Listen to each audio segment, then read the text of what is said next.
రవి గారు, ఆంధ్రప్రదేశ్లో commercial taxes విభాగానికి సంబంధించి ఒక ఐఏఎస్పై హైకోర్టు బాగా సీరియస్ అయింది. ఉద్యోగులను వేధిస్తున్నారంటూ రకరకాల వ్యాఖ్యలు చేసింది.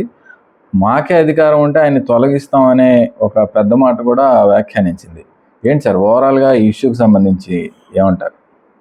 హైకోర్టు, ఆంధ్రప్రదేశ్ హైకోర్టు చేసిన వ్యాఖ్య చాలా షాకింగే. ఐఏఎస్ల మీద లేకపోతే ఐపీఎస్ల మీద విమర్శలు, వివాదాలు, ప్రభుత్వాలు మారినప్పుడు అటు ఇటు అనేవి ఇవన్నీ చాలా ఉన్నాయి.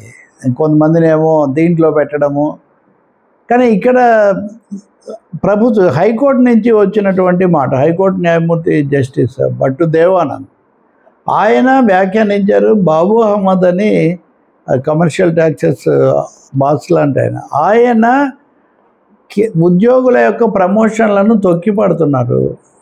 ఇది ఒక విధంగా వాళ్ళని ఇబ్బంది పెట్టడమే. ఇప్పటికే ఆంధ్రప్రదేశ్ విభజన జరిగినప్పటి నుంచి ఉద్యోగులు నానా సమస్యలు ఎదుర్కొంటున్నారు. ఐఏఎస్లో ఏముంది, పైన ఉంటారు, వాళ్ళు 1వ తారీఖు జీతం తీసుకుంటారు, శని ఆదివారాలు హైదరాబాద్ వెళ్ళిపోతారు. వీళ్ళకైతే అవకాశం అంతగా ఏమీ ఉండదు. వీళ్ళు చాలా సమస్యలు ఎదుర్కొంటున్నారు.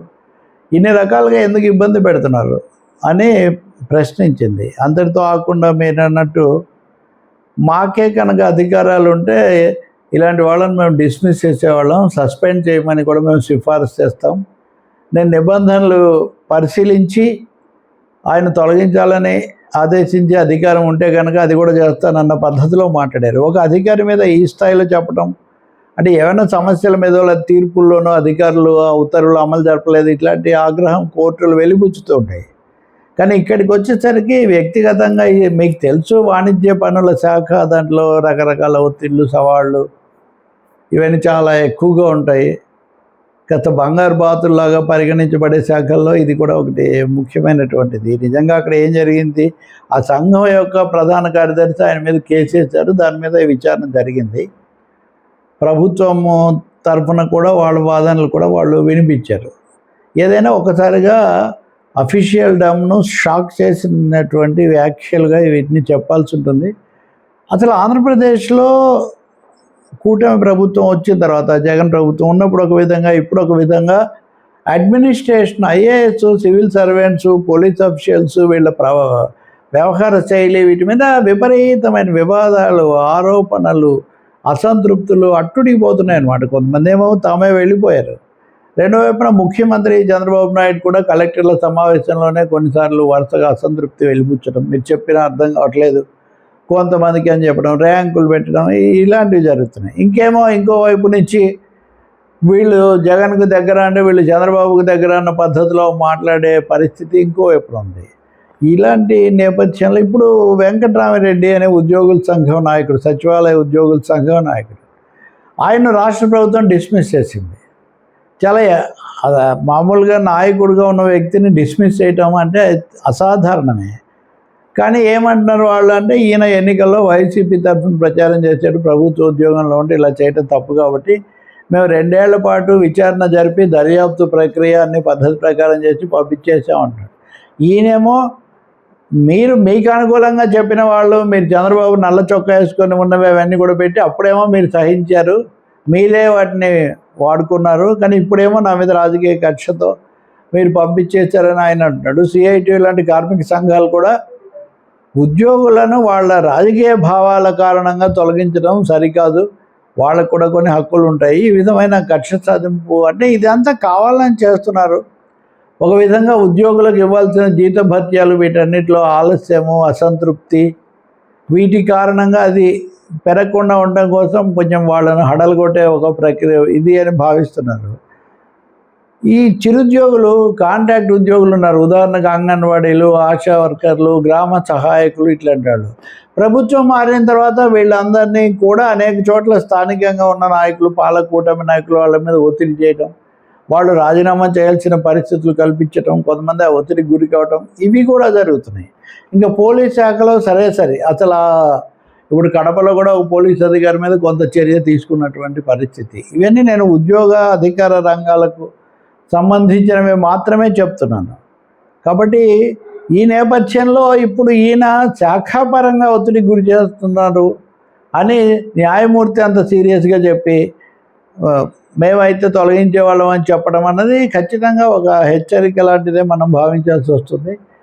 పక్కన పెట్టిన వాళ్ళు, కేసులు ఎదుర్కొంటున్న వాళ్ళు, ఈ జాబితా కూడా చాలా సుదీర్ఘమైన జాబితా కూడా ఉంది. అలా కాదు, అసలు కొంతమంది అక్కడే ఉంటారు, వాళ్ళ మాటే నెగ్గుతుంది, మమ్మల్ని అనవసరంగా సతాయిస్తున్నారని చెప్పే వర్గం కూడా ఒకటి కనిపిస్తుంది.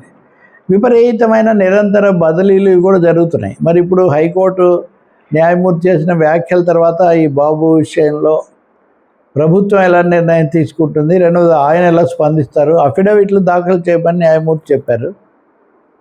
ఇవి ఎంతవరకు వచ్చాయంటే ప్రమోద్, జగన్మోహన్ రెడ్డి ప్రతిపక్ష మాజీ ముఖ్యమంత్రి వైసీపీ నాయకుడు, ఆయన తన నియోజకవర్గమైన పులివెందులకు వెళ్తే అక్కడ ఆయనకు పూజారులు వీళ్ళు వచ్చి వేద పండితులు వచ్చి ఆశీర్వాదం ఇచ్చారు. వీళ్ళు ఒంటిమిట్ట రామాలయం నుంచి వచ్చారు.